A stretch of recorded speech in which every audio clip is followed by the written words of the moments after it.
Everyone, welcome to study IQ। मेरा नाम है जैस्मीन और आज हर रोज़ की तरह हम डिस्कस करने जा रहे हैं इन्फरेंस बेस्ड क्वेश्चंस।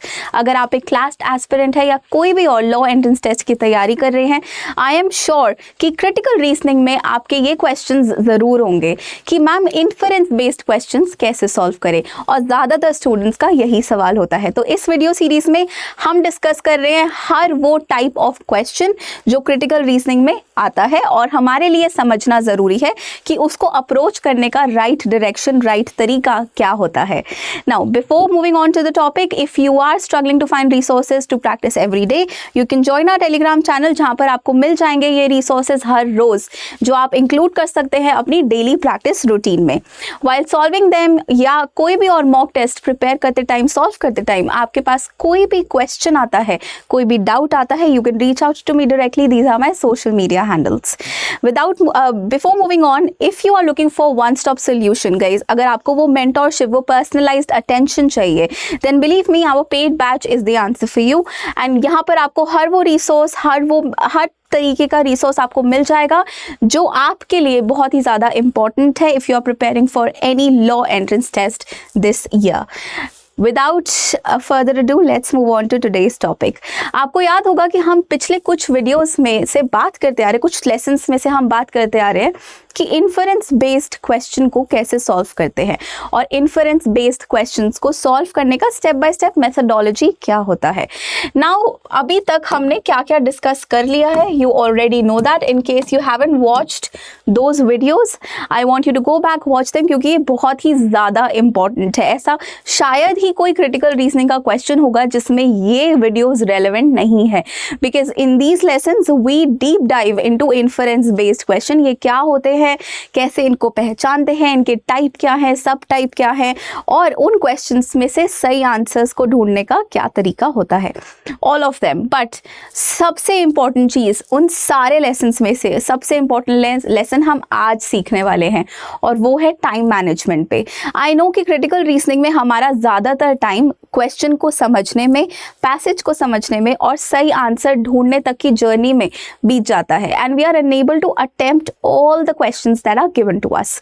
इसीलिए हम कुछ ही क्वेश्चंस को अटेम्प्ट कर पाते हैं, बाकी या तो मॉक टेस्ट में हमसे होते नहीं है, या समझ में नहीं आते, या हम नर्वस हो जाते हैं टाइम खत्म होने के डर से, इसलिए we screw up and we are unable to get the answer.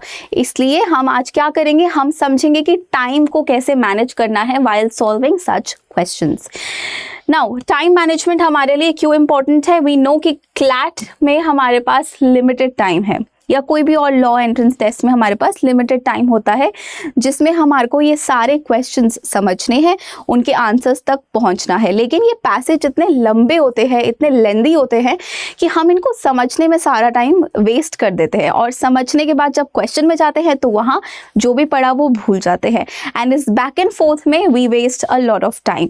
इसलिए समझते हैं कि हमारे लिए सबसे इम्पॉर्टेंट क्या है अगर हम इन कम्पिटिटिव एग्जाम्स की तैयारी कर रहे हैं। तो सबसे इंपॉर्टेंट चीज हमारे पास है यहाँ पर, that we need to familiarize ourselves with the exam format, या कोई भी और एंट्रेंस टेस्ट जिसकी आप तैयारी कर रहे हैं, LSAT, AILET, कोई भी और, उसके फॉर्मेट को समझना बहुत ही ज़्यादा ज़रूरी हो जाता है। क्योंकि अगर आप उसके फॉर्मेट के साथ फेमिलियर नहीं हो, then there will be a lot of surprises for you कि इसमें इतने सारे क्वेश्चंस होते हैं, उसके इतने सब क्वेश्चंस होते हैं जिसमें एक पैराग्राफ के 5 क्वेश्चंस हैं और उन 5 में से भी सब अलग अलग टाइप के हैं। But if you are prepared already, you know कि इतने सवाल आने हैं और इतने टाइम में मुझे उन सवालों का जवाब देना है, तो there will not be any surprises। Then you need to prioritize कौन से क्वेश्चन, इजी क्वेश्चन जो आपको समझ में आ रहे हैं, डायरेक्टली पूछे गए हैं। क्रिटिकल रीजनिंग में हर चीज घुमा के नहीं पूछेगा वो guys, there will be a few questions wherein they will directly ask you the answer, और वो आपको समझ में आ जाएगा पढ़ते कि ये पैसेज में कहाँ पर मिलेगा मुझे। तो हमें क्या करना है, उन ईजी क्वेश्चंस को प्रायोरिटाइज करना है। When you go through these questions in the conclusion based section, start with the ones that seem easier, जो आपको आसानी से देखने में इजी लग रहे हैं और आसानी से आप उसको ढूंढ पाओगे। Then you need to set time. अब हमें पता है कि हमें अपनी टाइमलाइन मेंटेन करनी है, लेकिन एक चीज़ जो हम भूल जाते हैं वो ये है कि हमें हर क्वेश्चन पे वो टाइमलाइन मेंटेन करनी है, अदरवाइज ओवरऑल एग्जाम पे हम नहीं फोकस कर पाएंगे। अगर हम पूरे गोल को एक साथ देख रहे हैं that you have this much time for completing the entire section, तो आप नहीं मैनेज कर पाओगे अपना टाइम। लेकिन अगर आप टाइमर लगा दो, लेट्स से 1 मिनट का 60 सेकेंड्स का आप टाइमर लगा दो हर क्वेश्चन के लिए, और आप उस टाइमर को हर क्वेश्चन में रीसेट कर रहे हो, तो आपको पता रहेगा कि इस क्वेश्चन को सॉल्व करने का इतना ही टाइम है, अदरवाइज ये चला जाएगा and then I have to move on, वरना मैं कंप्लीट ही नहीं कर पाऊंगा, राइट? तो आपको टाइमर कैसे सेट करना है? हर क्वेश्चन के लिए करना है। Whenever you begin the section, decide how much time you want to allocate to each question. हर क्वेश्चन पे टाइमर होना चाहिए। जब आप प्रैक्टिस कर रहे हो गाइस, तब भी ये होना चाहिए। Then we need to use shortcuts for reading passages, जिसका मतलब क्या है कि हमें हर वर्ड टू वर्ड पैसेज का नहीं पढ़ना। You can also quickly skim का मतलब क्या होता है? सिर्फ मेन पॉइंटर्स को फटाफट से पढ़ लेना। अगर आपके पास लिमिटेड टाइम है एंड यू नो कि आपके 6-7 क्वेश्चंस रह गए हैं, देन बिलीव मी, हर पैसेज को क्रिटिकली समझना, एनालाइज करना, उसके सारे पैराग्राफ्स को बिट्स एंड पीसेस में डालकर समझना नहीं हो पाएगा, because we'll be nervous, because हमारे सर पर टाइमलाइन है एक, करेक्ट?